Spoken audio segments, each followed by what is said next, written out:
Hello everyone, this is Bobbin Threadbare and welcome back to the Human Revolution. So as you can see, Adam Jensen somehow survived his crash into the ocean and climbed onto the helicopter pad. Somehow. Some helicopters here, nationally branded. Jensen, can you read me? Barely. I've reached Panchea, Pritchard. Any word from Sarah for the UN delegates? Nothing. The installation went into lockdown shortly after Darrow gave his speech. I can't tell if anyone's even alive. And the signal's still broadcasting. Meaning no one's safe till I get in there and shut it down. You'll have to disengage the lockdown first. Look for a master control panel at the top of the tower. Alright, well, that's at least an objective. Man, there really is nobody around here. I can't tell if anybody's alive. Oh, plasma rifle. Oh, and some plasma cartridges. Capsules, apparently. So, yeah, if you want to go into this next area with a plasma rifle, shooting everybody in your path, you can do it. You can get out your heavy rifle and just mow everybody down. But everybody, in this case, is, augmented people who have, through... well, really only because they trusted that the government had their best interests in mind. Only because of that, they have all gone mad. They are absolutely not in control of their own actions. They are tormented by hallucinations, not of their own making, but of their mind betraying them, because their augs have betrayed their minds. So no, I will not be using the plasma rifle on this map. In fact, I may be investing heavily in gas grenades and mines, because at least when they are asleep, they are no longer in pain. I can't walk past that for some reason.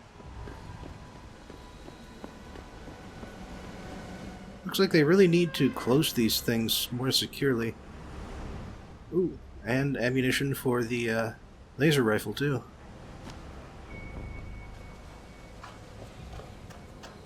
Yeah, you can buy pretty much everything around here.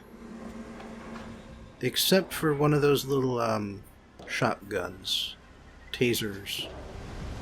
I forget what they're actually called, but I don't find one out here. I think there was one back in the boss room in the last map, but that's well, that's not here, obviously.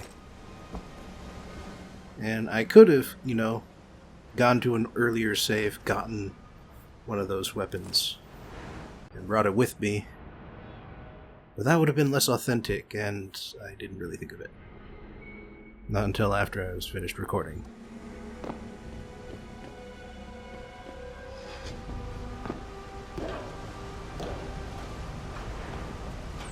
Oh. Nice. Although, a question occurs to me. Why the hell is this installation so heavily armed? I mean, I guess Hugh Darrow is a VIP, internationally famous, and all that. That would explain needing some security, and the fact that this is a very high-profile location.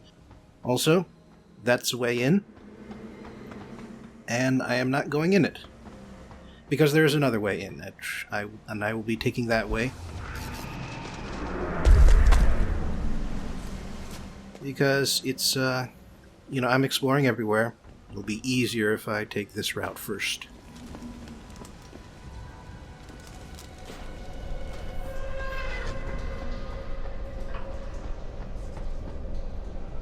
Fires everywhere.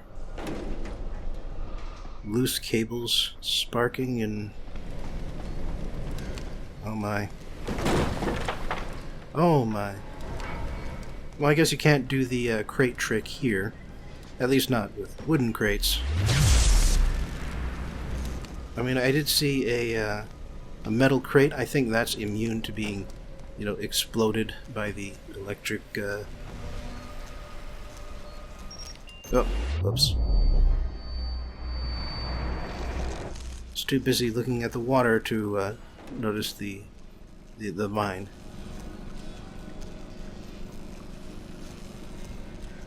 Anyway, of course, you know, I don't actually have to worry about walking around here. Okay, that's just kind of weird then. Those two bottom crates exist, even though that they would explode if I move them at all. But yeah, between that first metal crate and this one, I suppose I could do this whole, you know, setting up ways of getting onto these other pipes here. And yeah, mostly I'm doing this just to show that you can, that you can make it work out, even if you don't have EMP resistance.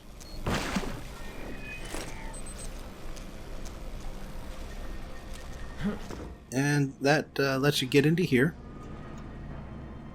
I suppose you could move one of the wooden crates to open up a path.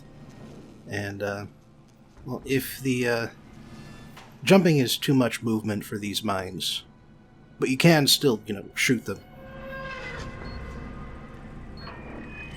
Get rid of them that way. But yeah, it's finding this tunnel and getting into this particular room. Well, it gives you a pocket secretary, for one. And it describes how the water out there, that's not accidental, that was sabotage. That was a way of keeping the affected people out. Away from the few workers that, I suppose, didn't get the upgrade, because everyone on Panchaea has augmentations. Like, that is like a requirement to get work here. Uh-oh. Oh. Well, now don't I feel stupid? I forgot to crouch. I remember to walk slowly, but I forgot to crouch. Oh, man. Egg on my face. And an explosion in my face as well. Anyway. So yeah, because of how difficult it is to move through this particular hallway, you know, without the EMP resistance, this is the way forward. And so you would essentially have had to solve that problem in order to get here, unless, again, you picked up the right augmentation. And, ooh. Oh, and a heavy rifle, in case I wanted one of those. I guess that wasn't progress, though. It's just a goodie closet. Still, pretty good goodie closet. But it does leave the question of where do we go from here? Because this is a way to get through. Ah, a ladder. Well, that answers that. That we are inside the garage door was blocking our progress.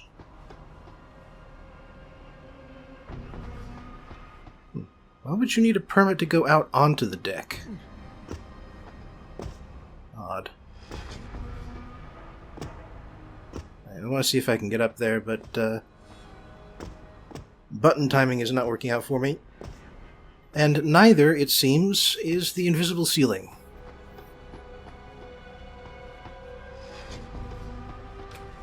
Alright, and aside from the garage door, the access is also blocked off by debris, closing the personnel door here.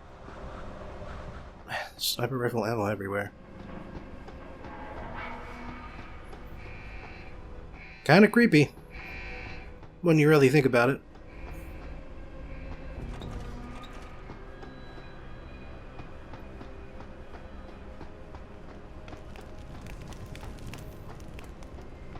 Alright, so that's the elevator that goes up. That is progress. But I do not want to go with progress just yet, because there is still stuff around here to investigate. And while there's nobody around right now, that won't stay true forever.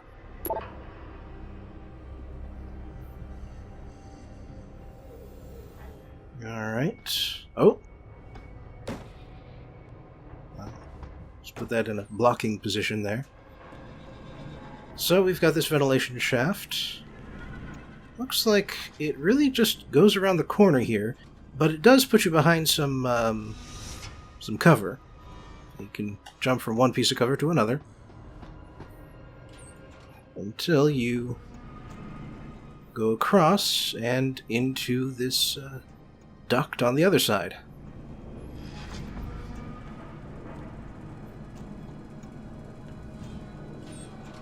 Alright, and that sticks you out here in a closed-off section.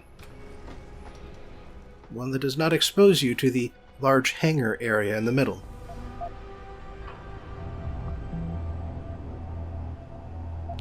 And if I'm pointing it out like that's important, that's because it is.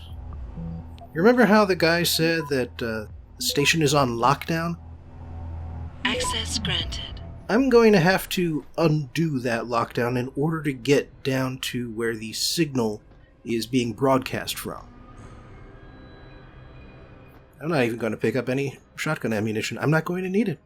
I'm not going to need it. I don't need to pick it up.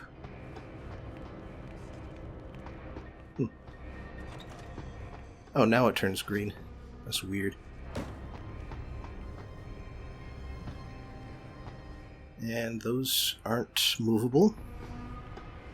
Oh, but I can jump up this ladder here. Now there was a staircase also. So this is 2 ways up, I've discovered now. And that might be a third. But I'll take a look at it again later. Again, here's the staircase. Like, just showing off where it connects. Oh, you can see more ductwork along the side there. Pritchard, Panchea's broadcast center is at the base of the station near the bottom of the ocean. Is that right? But the lockdown caused all the blast doors to seal. You won't be able to go down until you override them manually. From up in the tower. I got it. Alright. And this is basically a way of getting, sneaking those last few dozen feet. And it doesn't connect up with this duct, so obviously this goes somewhere else. Hey, yep, like I said, it is a way down.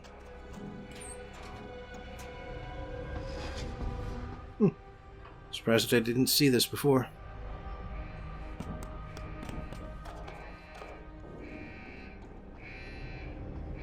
Alright.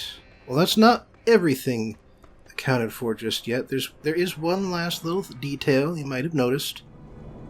One extra ladder that goes up from here instead of down. So where could this lead?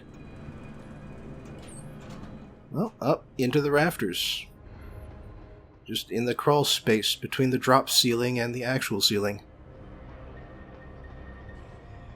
There's a dead guy up here with a rocket launcher. He's not in little giblets, so I don't know how he died. But yes, we can walk across this little crane, and this window is broken there. We can go through it.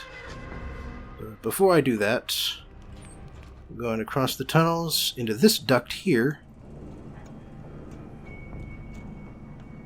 because this duct is the other way we could have gotten in. Nice.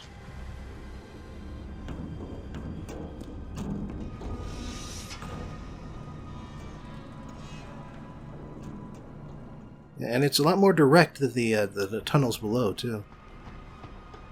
Gets you exactly where you need to be, whether it's on the right side or on the left side here. Oh, right through the door. Yep, there's just a hole in the ceiling there. And you can climb right back up into it, too. I'll have to keep that in mind for later, too. But as for now, it's time to go upstairs. Or more properly, up the elevator. Go to the tower and end the lockdown.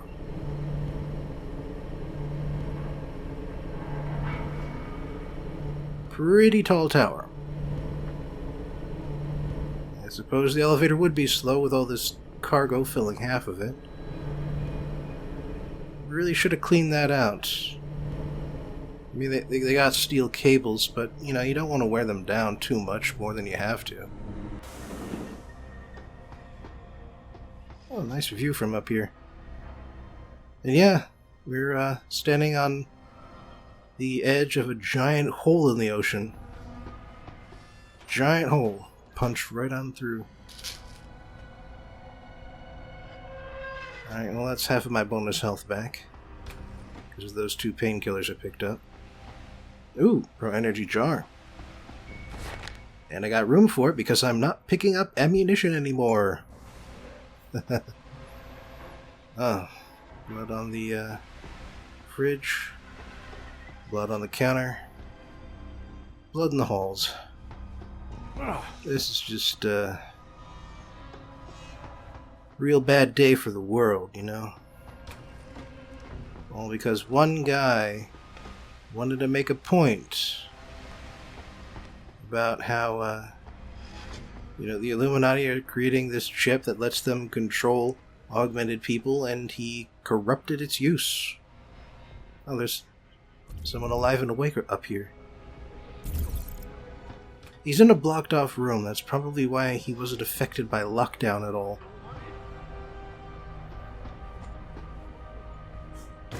And here's the way to get in.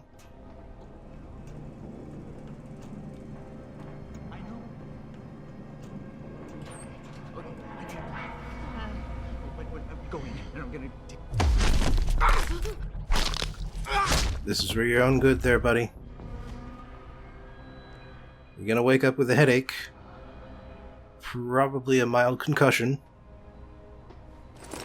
But you are not going to be tormented by horrific visions for a few hours, and hopefully never again, because I will have gotten to the broadcast center by then. Okay, neither of those are new, I believe. And, oh, more plasma capsules. And nothing to use it on.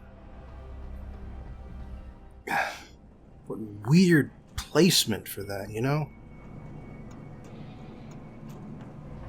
I mean, we are going to eventually run into things that I can allow myself to shoot. But it's so far. There's not enough of them to justify introducing the best, one of the most famous weapons in the game. Just for that. Just for that. And I'm pretty sure that was a book I just walked past. Damn it. Alright, won't be getting in there, at least not through the regular door. Oh, Jesus, someone had a bad day on the toilet. I'm not really sure if I can reasonably blame that one on the whole, zombification thing. It seems like it was something else, you know? It's round in the bowl like that. Ugh. Yeah, I know you don't want to think about it. I didn't want to think about it either, but I have to.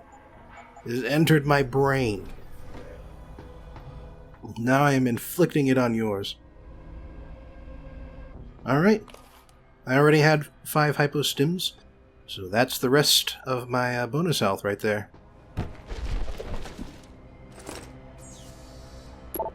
Alright, these little rooms here, by the way, are being used as dressing rooms for the visiting dignitaries. That's why. That's what the pocket secretaries are saying, at least. Oh, and a heavy rifle is my reward for coming here. Yay. Oh, and a cooling system for the heavy and plasma rifles. Yeah, that's like the big downside of the plasma rifle, is that it has the same sort of heat limit as the heavy rifle does. But on the other hand, you can basically get through an entire clip, and only that is what it takes to hit that heat limit, so it's not really that big of a deal. Okay. Now that hallway of death is the fault of the giant-ass turret. So maybe I should do something about that.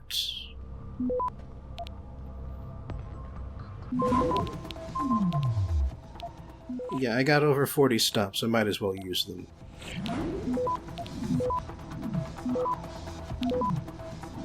Especially since this guy keeps adding 3 to all the numbers. Access granted. Alright. Storage room here. More plasma capsules and a security hub. Now, it's kind of weird, the security hubs on this map. They all have women's names. And security messages all have these odd little quotes at the end of them that are just... they don't seem to mean anything on their own. I believe the implication Access granted. is that all of these are women that Hugh Darrow once knew. Right. Disabling the turret and not setting it to enemies because I do not want it to shoot any more innocent people. People driven mad through no fault of their own. Looks like that's pretty much the only reason to come in here, though. So let's carefully walk past the turret. And just up here to the right. Just up here to the right is the control center. Doorway is blocked, but the window has been shattered quite severely over this grating, which apparently all of the glass is collected on top of and not gone through. Registered as fire damage, but I've still got 200 health. Right, I am doubling back here because I forgot to get something. There's something I remembered getting during my practice run that I just realized I did not pick up, and oh hey! There's that ebook. It's not one of the scholar books, but it's, you know, I like to get everything I can. Ah, here it is. Extra pocket secretary. Someone trying to report on what's going on, but unfortunately someone else crawled into this duct and killed her. And this is not even one way. There is no top end of that I've ever found. Shame, because it would be a nice way of skipping past some of this stuff. Anyway, Hugh Darrow is alive and well and waiting for us up in the command center. And we are going to have our very last dialogue, a minigame thing, with him. And here's the thing, I screwed up so royally on my first attempt, I've left it in. It is so different from the successful one that it's worth seeing how it goes when you screw up, because I get the feeling that when he goes negative, it's harder to go positive after that point.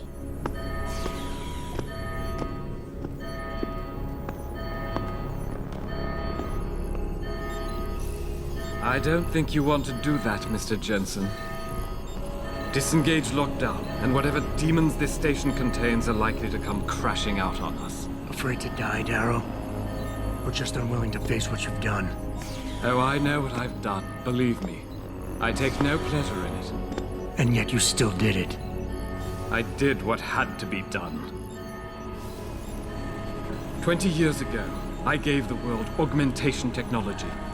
I thought I was giving it a bright future, but instead I gave it the means to destroy itself. No law, no UN regulation was going to fix that. People are dying out there. Hundreds of thousands of people driven to the brink of insanity because of you. I had to convince the world. Before today, people believed we should steal fire from the gods and redesign human nature. But human nature is the only thing we have that gives us a moral compass and the social skills we need to live in peace. Destroy it, and you destroy our very species. Don't paint yourself a savior in this. What you're doing is insane. Is it? When this is done, the Illuminati won't be able to control men and women like you as they had planned, from the inside out. No one will be able to use the technology I invented to make others into beings they desire. Something we both know has happened already. You think you're Frankenstein? Killing his own monster? Actually, Mr. Jensen, I prefer to think of myself as Daedalus. watching helplessly as his child crashes into the sea. That is some great bird textures you got there. I'm ending this. Now. You can't. The signal is being generated from the broadcast center at the base of this facility. Panchea's security system has been programmed to protect it, and will kill you before you even get close. You designed that system, Darrow. You can tell me how to shut it down. But I won't. You think what I'm doing is extreme. You simply don't understand. For humanity to survive beyond this century, it must abandon ill-conceived notions about transcendence and embrace change. But for that to happen, the hard lesson must be learned. Blood must be shed. So for him, it's kind of hard to tell each of these three apart from each other. Plus, I think the psychological profile flips the last two options, so it gets even more confusing that way.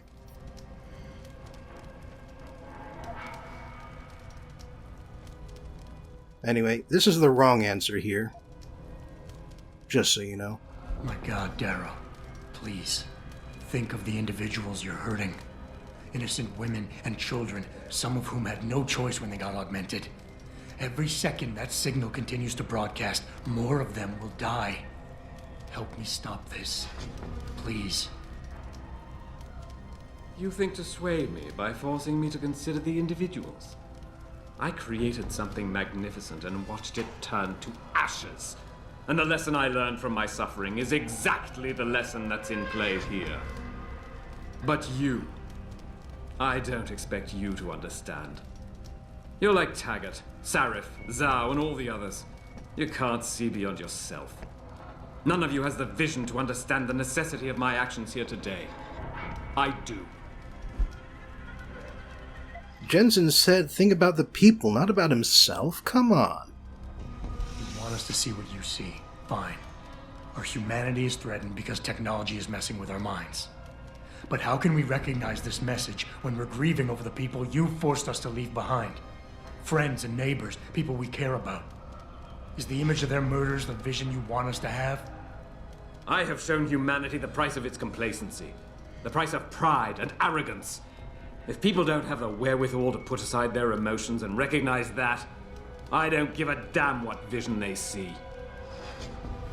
Quite frankly, I don't even know why I'm listening to you. There's nothing you can say I haven't said to myself at one point or another. The difference, Mr. Jensen, is that I know people like you need this wake-up call. You will never freely give up your augments. Your desire for their power blinds you to the danger you put humanity in. By the way, he's an Omega, if you want to use pheromones. People like me? People like me? You're not interested in saving humanity, Darrow, no matter how loud you shout it. This is about jealousy, pure and simple. Everything you're doing today is in service to your wounded ego. Because you can't stand anyone leaving you behind. My ego has nothing to do with this. And if your mind, your psyche, wasn't so addled by the technology I invented, you might be able to see that. Once upon a time, I would have given all I had to be like you. But genetics cheated me of that chance, cursed me to become a cripple. And you know what? I'm relieved. Because I look in your eyes and I see how disturbed you are by what you have become. Admit it, Mr. Jensen. You've done things with those enhancements of yours you would never have considered before. You know your humanity is ebbing away. At this point, he basically won't even try to listen to you. As far as I can tell. You cover it up with all that pretense about saving the world, try to justify it. But deep down inside, you're nothing more than an angry child. Spiteful, full of hate, envious and bitter. How petty is that? How dare you? I'm not the one driven by rage and obsession. I'm not the one chasing the love of a woman who rejected him. You're the weak link, Jensen. Nothing but a genetic fluke. A thug with a gift he was too ignorant to comprehend. You think you're going to save the world? By tomorrow, the world will hate your kind more than I ever could. Kill me if you wish, but I won't give you the security shutdown codes. I regret nothing I have done. The technology I created must be destroyed, and this is the only way I know to assure it. Go down there, Mr. Jensen. Go down to the core and see with your own eyes the horrors your precious future creates. I've made my choices. Now you must make yours. Okay. I'm not going to accept that result, so let's try this again. I'm ending this. Now. You can't. The signal is being generated from the broadcast center at the base of this facility. Panchea's security system has been programmed to protect it, and will kill you before you even get close. You designed that system, Darrow. You can tell me how to shut it down. But I won't. You think what I'm doing is extreme. You simply don't understand. For humanity to survive beyond this century, it must abandon ill-conceived notions about transcendence and embrace change. But for that to happen, the hard lesson must be learned. Blood must be shed. Alright, now let's go with the correct answer this time. First one's always the same in all of these conversations. You think humanity needs to be punished, is that it? Pain is the only thing people understand? By the time this is over, there will be no humanity left to embrace your change. The stress and horror you forced us to live through will have ripped it out of us. I knew there would be casualties, but I thought, over time, surely the human spirit can recover. You, of all people, should be able to understand this. In your former career, were you not sometimes called upon to kill in the line of duty? To carry that grim responsibility in order to save others? You must realize this is no different. Only the scale has changed. Because the threat we face as a species is so extreme. The scale is everything. You are killing hundreds of thousands of people and driving thousands insane. You've convinced yourself you're right, but whatever moral high ground you're standing on is nothing but a stack of innocent victims. You're trying to justify genocide. All your talk about ethics and ideals doesn't mean a damn compared to that. Genocide? I'm trying to save our species, and you keep twisting my words. Don't you see? I created people like you. I made it possible for you to happen. If fate had dealt me a different hand, then perhaps neither of us would be here. Isn't it obvious how fate is now conspiring to overtake us both, to grind us beneath her wheels? We must see this through, lest people like you continue to evolve and destabilize society. Yes, how dare people learn skills and gain additional techniques and access to tools? How dare we do that as we have for millions of years? People like me? I'm no different than you, Darrow. I'm still a human being, just like all the men and women you're driving insane out there. Step back for just one moment and see it through our eyes. You've convinced yourself you're saving the world, but you're just lashing out in spite. I don't give a damn how you see it. That is to say, I can't afford to. You and I, we're two sides of the same coin. I could have been you if it weren't for this damned blood in my veins. But I was cheated by my own DNA, cursed to become a cripple. And I am not the only one. As long as this technology exists, mankind will continue to divide. Help me make us all equal again. We were never equal. Disabilities have existed long before you did, you jackass. You cover it up with all that pretense about saving the world, try to justify it. But deep down inside, you're nothing more than an angry child, spiteful, full of hate, envious and bitter. How petty is that? Petty? I was betrayed by my own genetics, ruined by my own flesh. What right do you have to condemn me, to curse me? All I ever wanted was to build something good, something magnificent. And now, there's so much blood, so much blood. I will give you what you want, Mr. Jensen. Codes to shut down Panchaea's security system. But you'll still be in danger. Much of the system is self-determining and lethal. When you see it, maybe then you'll understand. The technology I created will not be the future any one of us desires. Please, help the world understand that.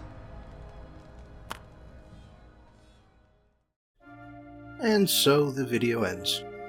Now, today sees us return one last time to AV Corner for one of the classics of dystopian filmmaking. It's dark, it's amazingly good, it's surprisingly complex, and its name is A Clockwork Orange. The story about the story. I've talked about perfectionist directors before during these corners. Directors who will reset a take to move a background light or create a tilting set to pull off a 5-second in-camera effect. But no director is as much of a perfectionist as Stanley Kubrick. I once heard he demanded something like 50 takes of Malcolm McDowell walking down a hallway, maybe a 10-second shot with no dialogue. Towards the end, McDowell broke down and demanded to know what he was doing wrong, but Kubrick just told him to keep trying. I'm not certain this story is true, but it is a good example of how Kubrick treated his actors and demanded perfection. But let me back up a bit. A Clockwork Orange was originally a book written by Anthony Burgess and published in the UK in 1962. According to Burgess, he wrote the whole thing in just 3 weeks, and it's surprisingly good despite that quick turnaround. For one thing, Burgess invented his own slang for the teenage characters to use, and since he was a linguist and a polyglot, it's actually pretty realistic. Instead of just inventing new words, he anglicized Russian words, he came up with new Cockney rhyming slang, and he shortened pre-existing words and slang terms. In 1970, Stanley Kubrick decided to adapt the story. By this point, he was already one of the most famous and controversial directors around, having created Lolita, Dr. Strangelove, and 2001: A Space Odyssey. But there's something unusual about A Clockwork Orange. While Kubrick normally made some pretty significant changes to the story to make it his own, in this case, the movie is very faithful to the book's plot. Well, all except for this one little thing at the end, and that wasn't really Kubrick's fault. See, when A Clockwork Orange got an American release, Burgess's American editor convinced him to cut the final chapter. The final chapter takes place years after the rest of the book, and it describes how Alex, the protagonist, gradually loses his taste for violence and decides to be a family man and a productive member of society. The editor thought that this chapter was dissonant with the rest of the book, and so the copy Kubrick read didn't have this chapter in it. Kubrick did find out about it before he finished writing the screenplay, but his opinion was the same as the editor's, and so the movie ends with Chapter 20. The one principal actor in A Clockwork Orange is Malcolm McDowell, who had impressed Kubrick with his performance in his first film role, If. McDowell had been a member of the Royal Shakespeare Company for years by this point, and he starred in a few more films before Kubrick cast him. According to McDowell, the two men had a reasonably friendly relationship during the filming. Despite his perfectionist streak and his controlling nature, Kubrick generally let the actors create their own characters, since that's what he hired them to do. And so the addition of Singin' in the Rain to that one sequence was all McDowell's idea.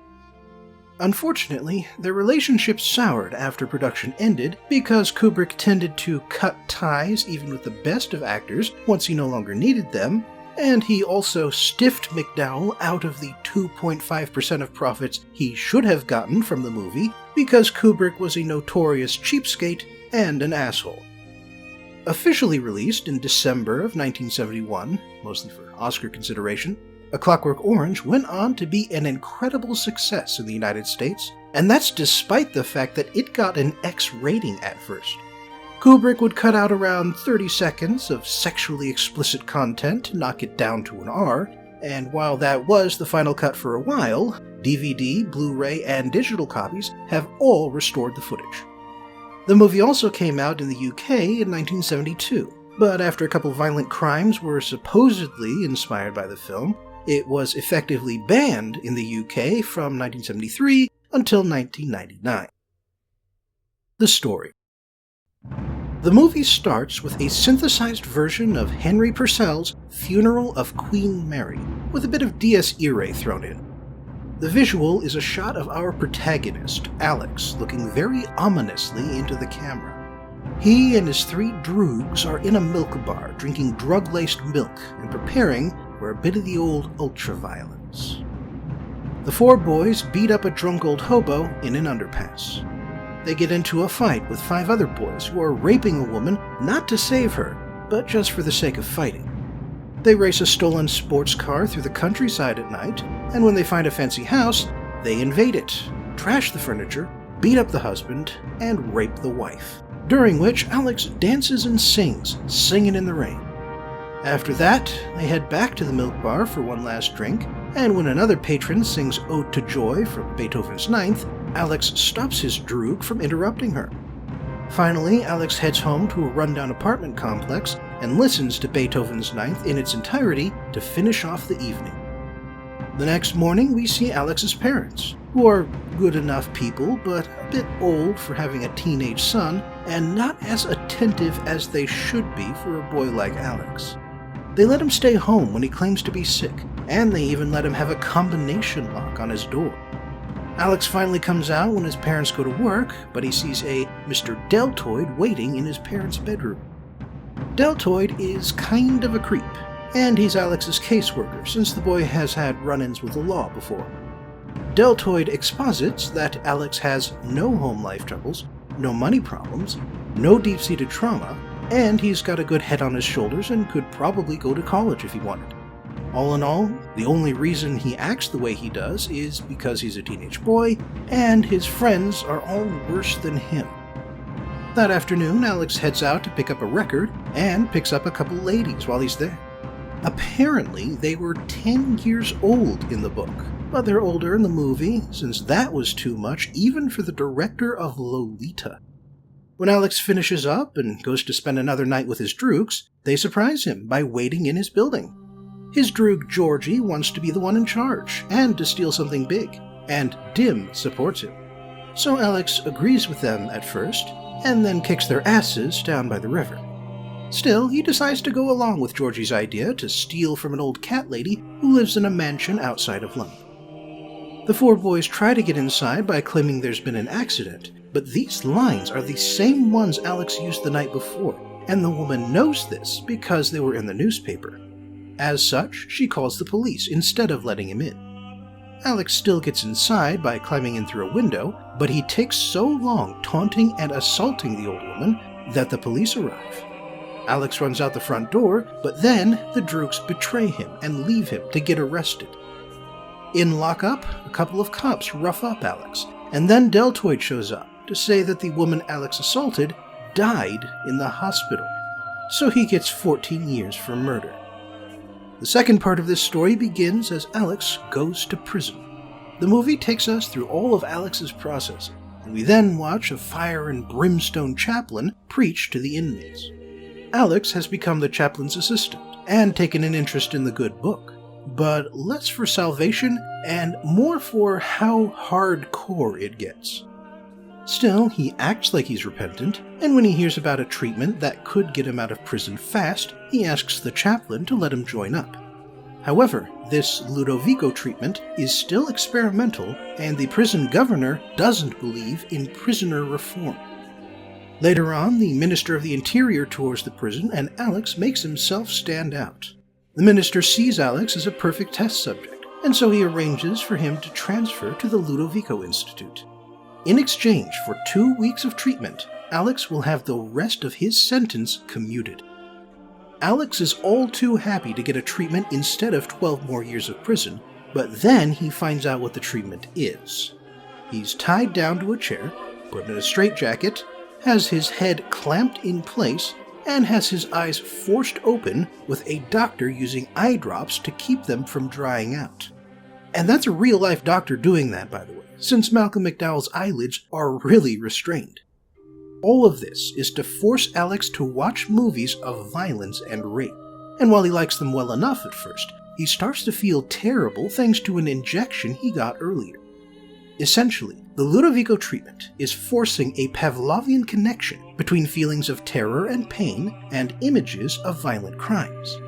Alex tries to bear with it, but when he realizes the background music is Beethoven's Ninth, he starts begging for mercy, since he doesn't want to feel terrible whenever he hears his favorite symphony. However, the doctors show him no mercy. When the treatment is over, the doctors trot Alex out for the minister and have a guy humiliate him in front of an audience to prove that Alex can no longer stand violence. Then a woman wearing nothing but panties comes out to show that Alex can't touch women either. The chaplain condemns this treatment for taking away Alex's ability to make a moral choice, but everyone else only cares about the results.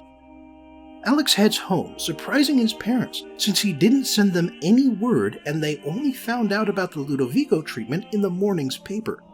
This was a bit of poor planning on his part, since his parents are renting out his room. He wasn't due for release for over a decade, after all. Alex tries to punch the renter when he taunts him, but the treatment stops him from doing anything. Alex's milquetoast parents won't let him stay, and the renter thinks Alex deserves to suffer for what he's done, and so Alex, crying, leaves.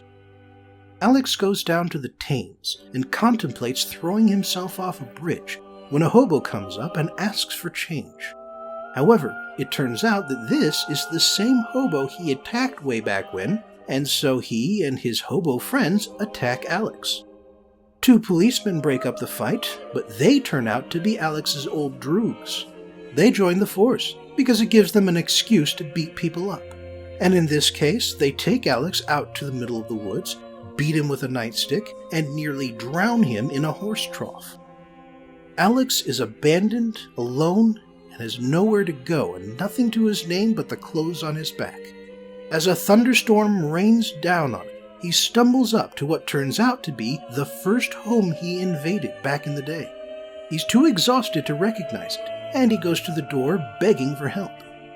This time, the old husband is in a wheelchair, and a buff dude is working out where his wife had been. The buff dude answers the door and picks up Alex when he collapses, and while Alex recognizes the old man, he feels safe in thinking that the old man won't recognize him since he wore a mask during the break-in. Turns out the old man does recognize him, but as the Ludovico prisoner, rather than the home invader. He is Frank Alexander, and he is a writer who works with the opposition party, and he figures Alex can be a good way to get the current government out before they can get even more fascist than they already are. But when Alex starts singing in the Rain in the bathtub, Frank realizes who he is. When Alex gets out of the tub, there is a very tense dinner scene during which Frank mentions that he was paralyzed after the attack and his wife died of pneumonia a few months later. The burly guy, Julian, is there to help Frank get around in his stair-filled house and to act as a bodyguard. It's obvious that Frank wants nothing more than to kill Alex, but Alex is too useful as a weapon against the ruling party. A couple of Frank's friends come over to interview Alex, and they take particular interest in the fact that he can't stand Beethoven's Ninth anymore. Alex then abruptly passes out. The next morning, Frank and his friends start playing the Ninth Symphony at full volume, figuring that suicide by music would be good enough to serve the party's interest and to satisfy Frank's need for revenge. But that's not how the story ends. Alex survives jumping out the window and wakes up in a hospital covered in casts. Newspapers flash by that show that public opinion has turned against the ruling party thanks to Alex's attempted suicide. Time passes, and a meeting with a psychologist seems to imply that doctors are doing something to Alex while he's unconscious, something that's making the conditioning wear off. One night, the Interior Minister shows up to talk to Alex and try to get his help in spinning the story the other way. The government was misled by well-meaning but mistaken scientists who will take the fall for the Ludovico treatment. And meanwhile, the opposition party clearly wanted Alex dead to serve their nefarious political purposes. The minister will set up Alex with a good job and a salary of his choosing, and he's already arranged the treatments that undid the conditioning, and all Alex has to do in exchange is publicly endorse the current government. So he does, and the movie ends with Alex saying through the narration, "I was cured all right." The analysis. What is punishment? How should it work? And whom does it really benefit? Do criminals deserve forgiveness for their crimes? And if so, why? And when? Is reform really possible? And what is the best way to make that reformation happen? These are the questions asked by A Clockwork Orange, and it doesn't really have any answers. I mean, my analysis does, but that's not the same thing. The movie points its fingers in every single direction, and no person nor organization has clean hands. Alex treats men as things to be cowed or beaten into submission, and he treats women as sex objects to be fucked or raped with no regard for whether they give consent or not. He respects authority only insofar as he fears the harm it can do to him, and he pretends to like authority figures for only as long as it takes to get out from under them. He's not a psychopath who has no ability to empathize with others, but he doesn't respect most people enough to try. But then, abruptly, Alex becomes the victim rather than the victimizer. The audience is drawn in to empathize with a boy who has no empathy for others, because this allows us to see the pointlessness of punishment, the brutal cycle of hate that accomplishes nothing except spreading more hate and more pain to more people. Alex's case officer spits on him. The prison officials and guards treat him like dirt, with the exception of the fire and brimstone chaplain. The parents he dismissed throw him out. A group of hobos attacks him for attacking one of their own. The friends he abused nearly kill him, and the man he crippled drives him to attempt suicide. You lay all that out on paper, and it sure sounds like Alex only got what he deserved. And maybe that's true. But so what? What has this accomplished? Once these people have scratched that itch called revenge, what good has any of this done for the world? Alex has a few bad years in prison and a few bad days when karma catches up to him, but the only reason he doesn't fight back is because he has no choice. He's a terrible person both before and after the Ludovico treatment, and the only reason he changes is because the government tortured him. It's a very scientific torture, but it remains torture. Alex doesn't learn anything from his suffering, except maybe that other people suck just as much as he always knew they did, and to always get your licks in first before the other guy gets the chance. Because all of Alex's victims preferred revenge to forgiveness, Alex wound up siding with a government that is clearly growing more fascist by the day. They're hiring mindless thugs and gang members into the police, they've instituted a law that lets them confiscate the property of convicts, and a big part of the reason why they wanted the Ludovico treatment to work was so that they could clear the prisoners of violent offenders and make more room for the growing number of political prisoners. But none of that matters to Alex. The Minister of the Interior was the only person to show him a bit of kindness, aside from the chaplain, and so he eagerly goes to the government's side. Alex's parents alienated their son when they kicked him out. The hobos accomplished nothing. The friends gained nothing, except another day's satisfaction for having beaten up a man who can't fight back. And Frank got sent to prison for subversion and for being violently angry at Alex, sabotaging the opposition movement in the process. His desire for revenge was wholly justified, more so than any other character. But he lost more than any other character because he acted on that desire. The phrase, "a clockwork orange," is not explained in the movie, but it is explained in the book. The full phrase is "as useless as a clockwork orange," meaning that something has become so modernized and modified that it's become completely pointless. Supposedly, Anthony Burgess heard some Cockney guy say it, but no one else has, and it's not really that important either way. The meaning of this title, I believe, is to describe the Ludovico treatment. It focuses so much on stopping crime by any means that it backfires and does more harm than good. The Ludovico treatment fails because it forgets about the context and the causes of crime.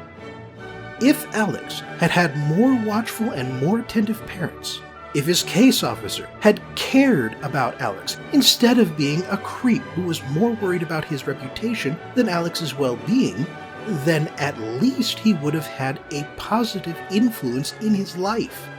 If any of Alex's victims had forgiven him, he might not have ended up in bed with a fascist government. The Ludovico treatment, and by extension, hatred and violent punishment, are as useless as a clockwork orange. Thanks for joining me again today in AV Corner. I hope I'll see you next time for a discussion about environmental science and alternative energy.